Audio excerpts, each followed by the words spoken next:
Welcome to SS news. నేను మీ శిరీష.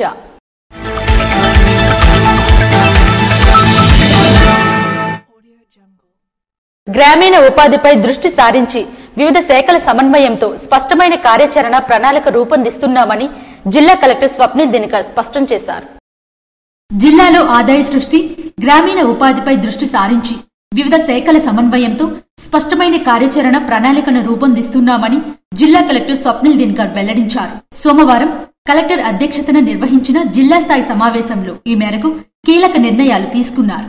ఈ సమావేశంలో కెపాసిటీ బిల్డింగ్ ట్రైనింగ్, వ్యవసాయ విస్తరణ, లైవ్ స్టాక్ గ్రీన్ఫీల్డ్ అభివృద్ధి, లోన్ రికవరీలు, రీప్లేస్మెంట్లు, వడ్డీ సబ్సిడీ అంశాలపై సమగ్రంగా చర్చించినట్లు పేర్కొన్నారు. ఈ సందర్భంగా కలెక్టర్ మాట్లాడుతూ ప్రతి మండలంలో కనీసం ఒక మోడల్ గ్రూప్ ను ఏర్పాటు చేయాలని నిర్ణయించామని, ఈ గ్రూపులు వ్యవసాయ విస్తరణ, లైవ్ స్టాక్ పథకాలు, గ్రీన్ఫీల్డ్ అభివృద్ధి వంటి అంశాల్లో కీలక పాత్ర పోషిస్తాయని, క్రెడిట్ లింకేజ్ ను బలోపేతం చేయడంపై ప్రత్యేక దృష్టి సారించాలని అధికారులకు సూచించామని పేర్కొన్నారు. ఈ సమావేశంలో trainee collector Prithviraj Kumar, DRDA PD P Kiran Kumar, DWAMA PD P Sudhakar, పశుసంవర్ధక శాఖ జేడీ కె రాజగోపాలరావు తదితరులు పాల్గొన్నారు. ఉద్యానవన పంటలకు ప్రాధాన్యత కల్పిస్తూ ప్రభుత్వం చర్యలు తీసుకుంటుందని ఎమ్మెల్యే భగ్గు రమణమూర్తి అన్నారు. నరసన్నపేట మండలం దేవాది పంచాయతీలో వన మహోత్సవ కార్యక్రమంలో భాగంగా ఉపాధి హామీ ద్వారా చేపడుతున్న కొబ్బరి మొక్కలు నాటే కార్యక్రమంలో ఎమ్మెల్యే భగ్గు రమణమూర్తి ముఖ్య అతిథులుగా పాల్గొన్నారు. ఈ సందర్భంగా ఎమ్మెల్యే మాట్లాడుతూ 3 సంవత్సరాల పాటు ఎకరాకు 40,000 రూపాయలు రైతులకు అందిస్తున్నామని, మొక్కలు కూడా ఉచితంగానే పంపిణీ చేస్తున్నామన్నారు. ఈ కార్యక్రమంలో వారితో పాటు నియోజకవర్గ సమన్వయకర్త బగ్గు అర్చన, మండల పార్టీ అధ్యక్షులు చిమ్మ చంద్రశేఖర్, యాళ్ల వేణుగోపాలరావు, సింహ జగన్నాథం, ముద్దాడ అప్పలనాయుడు, సచివాలయ సిబ్బంది, రైతులు తదితరులు పాల్గొన్నారు. నర్సన్నపేట నియోజకవర్గంలో వైఎస్ రాజశేఖర్ రెడ్డి జన్మదిన వేడుకలు ఘనంగా నిర్వహించారు. స్వర్గీయ వైఎస్ రాజశేఖర్ రెడ్డి 76వ జయంతి సందర్భంగా మాజీ డిప్యూటీ సీఎం ధర్మాన కృష్ణదాస్ తనయుడు ధర్మాన కృష్ణ చైతన్య అధ్యక్షతన 4 మండలాల ముఖ్య నాయకులు, కార్యకర్తలు, అభిమానులు కలిసి వైఎస్ రాజశేఖర్ రెడ్డి జన్మదిన వేడుకలు ఘనంగా నిర్వహించారు. ఈ సందర్భంగా ధర్మాన కృష్ణ చైతన్య మాట్లాడుతూ వైఎస్ రాజశేఖర్ రెడ్డి పరిపాలన ఈ రోజు మనం కొత్తగా చెప్పనవసరం లేదని, వైఎస్ రాజశేఖర్ రెడ్డి ముఖ్యమంత్రిగా ఉన్నప్పటి నుంచి ఎన్నో సంక్షేమ పథకాలు, ఆరోగ్యశ్రీ కాని, 108 పథకం గాని ఎన్నో సంక్షేమ పథకాలు రూపకల్పన చేసి ఈ రోజు ప్రతి పేదవాడికి, రైతన్నలకు కూడా మేలు చేయడం జరిగిందన్నారు.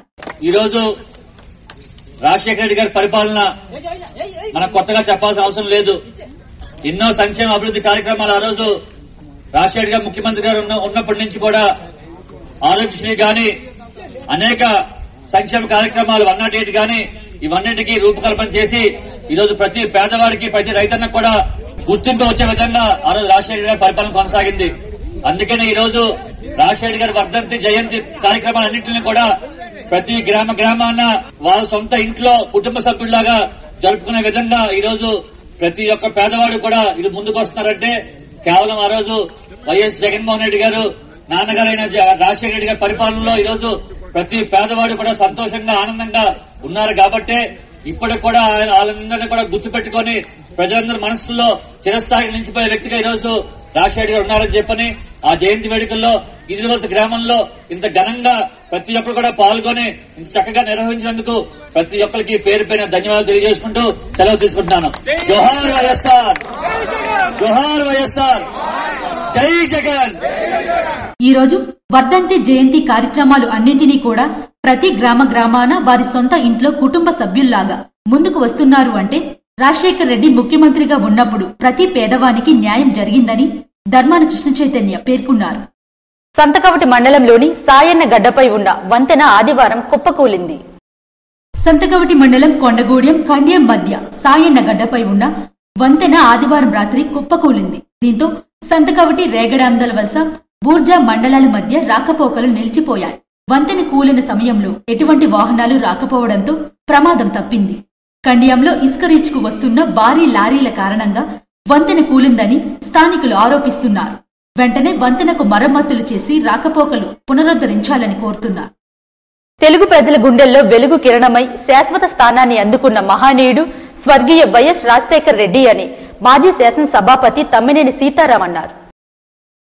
తెలుగు ప్రజల గుండెల్లో వెలుగు కిరణమై శాశ్వత స్థానాన్ని అందుకున్న మహానీయుడు స్వర్గీయ వైఎస్ రాజశేఖర రెడ్డి అని ఆంధ్రప్రదేశ్ మాజీ శాసన సభాపతి, రాష్ట్ర రాజకీయ వ్యవహారాల కమిటీ సభ్యులు, పార్లమెంటరీ సమన్వయకర్త తమ్మినేని సీతారాం పేర్కొన్నారు. మంగళవారం పట్టణంలో వైఎస్సార్ జయంతి వేడుకలు ఘనంగా నిర్వహించారు. ముందుగా దివంగత సీఎం వైఎస్ రాజశేఖర రెడ్డి విగ్రహానికి తమ్మినేని పూలమాలలు వేసి నివాళులర్పించారు. అనంతరం మాజీ స్పీకర్ తమ్మినేని వైఎస్సార్ క్యాడర్తో కలిసి కేక్ కట్ చేశారు. పేదలకు వస్త్రాలు, దుప్పట్లు, రోగులకు పండ్లు పంపిణీ చేశారు. ఈ సందర్భంగా ఆమ్దల్వలస పట్టణంలో మోటార్ సైకిళ్లతో ర్యాలీ నిర్వహించారు. అనంతరం తమ్మినేని మాట్లాడుతూ ప్రజలకు ఆయన అనునిత్యం సేవ చేస్తూ వారి అభిమానాన్ని పొందాలని తపన పడేవారన్నారు. పేదలన్నా రైతులన్నా ఆయనకెందుకో ఎనలేని ప్రేమ ఉండేదన్నారు. ప్రాజెక్టులు నిర్మించాలని, రైతులకు సాగునీరు అందించాలనే అభిలాష ఉండేదన్నారు. అదే రాజశేఖర్ రెడ్డికి అధికారాలన్నీ కట్టబెట్టిందన్నారు. అయితే ఆ మహానుభావుడికి మరణించిన మరణం లేదు. ఎందుకంటే ఆయన చేపట్టినటువంటి అన్ని కార్యక్రమాలు అలాంటివి. ఫీజు రియంబర్స్మెంట్, అలాగే మన చాలా కార్యక్రమాలు చేశారు ఆయన. జలయజ్ఞం, అమ్మఒడి, అందరికీ విద్య, ఆరోగ్యశ్రీ, ఇవాళ 108, ఇవాళ అన్ని కార్యక్రమాలు కూడా ఆయన మొత్తం సంక్షేమ కార్యక్రమానికి శ్రీకారం చుట్టారు.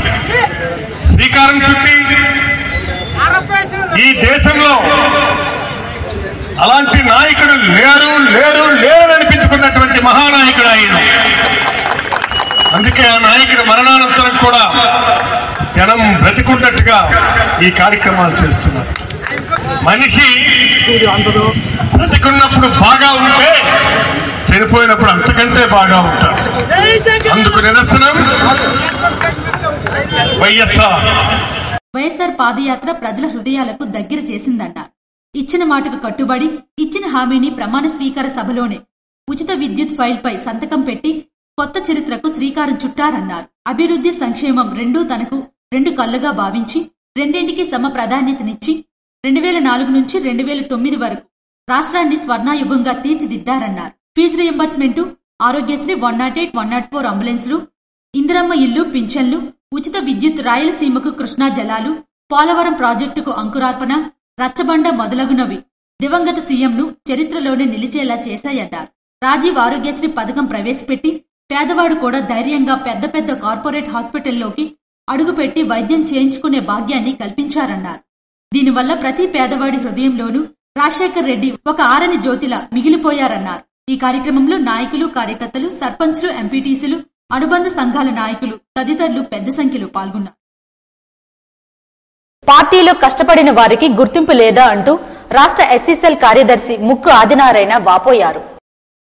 పార్టీలో కష్టపడిన వారికి గుర్తింపు లేదా అంటూ శ్రీకాకుళం జిల్లా రణస్థలం మండలం తెలుగుదేశం పార్టీ రాష్ట్ర ఎస్సీసెల్ కార్యదర్శి ముక్కు ఆదినారాయణ వాపోయారు. మంగళవారం తన నివాసంలో ఏర్పాటు చేసిన మీడియా సమావేశంలో ఆయన మాట్లాడుతూ కావలి ప్రతిభా భారతి నుండి నేటి వరకు ఎన్ని ఇబ్బందులు ఎదురైనా, ఎందరో మహామహులు పార్టీలు మారినా నేను మాత్రం పార్టీని మారకుండా నేటి వరకు పార్టీని వీడకుండా ఉన్నప్పటికీ తగిన గుర్తింపు లేదని వాపోయారు. ఎచ్చెర్ల నియోజకవర్గ మార్కెట్ కమిటీ చైర్మన్ గా రాకరాక ఎస్సీ కులానికి వస్తే తనకు కాకుండా వేరే వారికి ఇచ్చేందుకు చూస్తున్నారని, పార్టీ కోసం కష్టపడిన తనకు ఈ మార్కెట్ కమిటీ చైర్మన్ ఇవ్వని ఎడల తనకున్న రాష్ట్ర ఎస్సీసెల్ కార్యదర్శి పదవికి రాజీనామా చేస్తానని హెచ్చరించారు. కార్మిక హక్కులు కాలరాసే లేబర్ కోడ్లు రద్దు చేయాలని సిఐటియు జిల్లా అధ్యక్షులు సిహెచ్ చమ్మన్నాయుడు డిమాండ్ చేశారు. కార్మిక హక్కులు కాలరాసే లేబర్ కోడ్లు రద్దు చేయాలని, కనీస వేతనం 26,000 రూపాయలు ఇవ్వాలని, ప్రభుత్వ రంగ సంస్థలు పరిరక్షణకై కేంద్ర కార్మిక సంఘాలు పిలుపు మేరకు జూలై 9వ తేదీన అఖిల భారత సమ్మె జయప్రదం చేయాలని సిఐటియు జిల్లా అధ్యక్షుడు, ప్రధాన కార్యదర్శులు సిహెచ్ చమ్మన్నాయుడు, పి తేజేశ్వరరావులు పిలుపునిచ్చారు. మంగళవారం జూలై 9వ తేదీన సమ్మె జయప్రదం చేయాలని కోరుతూ సిఐటియు ఆధ్వర్యంలో పైడిభీమవరం పారిశ్రామిక వాడలో బైక్ ర్యాలీ నిర్వహించారు. ఈ బైక్ ర్యాలీని సిఐటియు జిల్లా ప్రధాన కార్యదర్శి పి తేజేశ్వరరావు పైడిభీమవరం జంక్షన్ వద్ద ప్రారంభించారు. ఈ సందర్భంగా వారు మాట్లాడుతూ జూలై 9వ తేదీన సమ్మెలో ఉద్యోగులు, కార్మికులు పాల్గొని జయప్రదం చేయాలని అన్నారు. ధరలు విపరీతంగా పెరిగిన నేపథ్యంలో కనీస వేతనం నెలకు 26,000గా నిర్ణయించి అమలు చేయాలని డిమాండ్ చేశారు. దశాబ్దాల పాటు కార్యవర్గం పోరాడి అశేష త్యాగాలతో సాధించుకున్న 44 కార్మిక చట్టాలను రద్దు చేసి మోడీ నాయకత్వంలోని కేంద్ర బీజేపీ ప్రభుత్వం పెట్టుబడిదారి ప్రయోజనాల కోసం 4 లేబర్ కోడ్లుగా మార్చివేసిందని అన్నారు. ప్రభుత్వ రంగ సంస్థలను ప్రైవేటీకరణ ఆపాలని డిమాండ్ చేశారు. ప్రజాధనంతో నిర్మించుకున్న విశాఖ స్టీల్ ప్లాంట్, ప్రభుత్వ రంగ పరిశ్రమలు, రైల్వేలు, బ్యాంకులు, ఎల్ఐసి, రక్షణ రంగం, గనులు, ప్రకృతి వనరులు కార్పొరేట్ సంస్థలకు అప్పగించేందుకు ప్రైవేటీకరణను వేగవంతంగా అమలు చేస్తున్నారని విమర్శించారు. జూలై 9వ తేదీన జరగబోయే సమ్మెకు కేంద్ర ప్రభుత్వానికి ఒక హెచ్చరిక కావాలని అన్నారు. ఈ కార్యక్రమంలో సిఐటియు జిల్లా కార్యదర్శి ఎన్వి రమణ, శాంపిక్స్టన్ యూనియన్ నాయకులు M Appal Narsayya, M Kurmarao, Jayaram, laboratories workers union నాయకులు తదితరులు పాల్గొన్నారు. ప్రజల గుండెల్లో చిరస్మరణీయుడు వైఎస్ఆర్ అని వైసీపీ జిల్లా అధికార ప్రతినిధి కోట గోవిందరావు అన్నారు.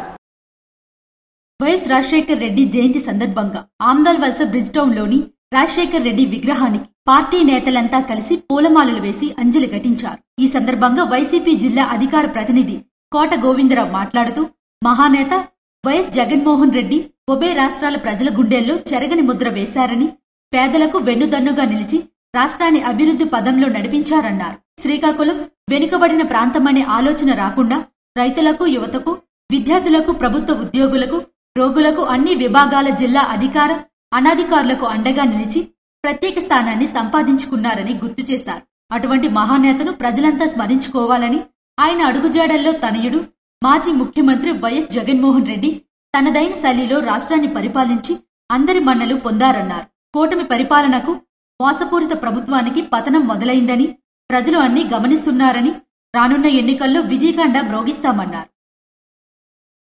ఇవి ఈనాటి వార్తలు. మరిన్ని వార్తలతో మళ్లీ కలుద్దాం. చూస్తూనే ఉండండి SS న్యూస్.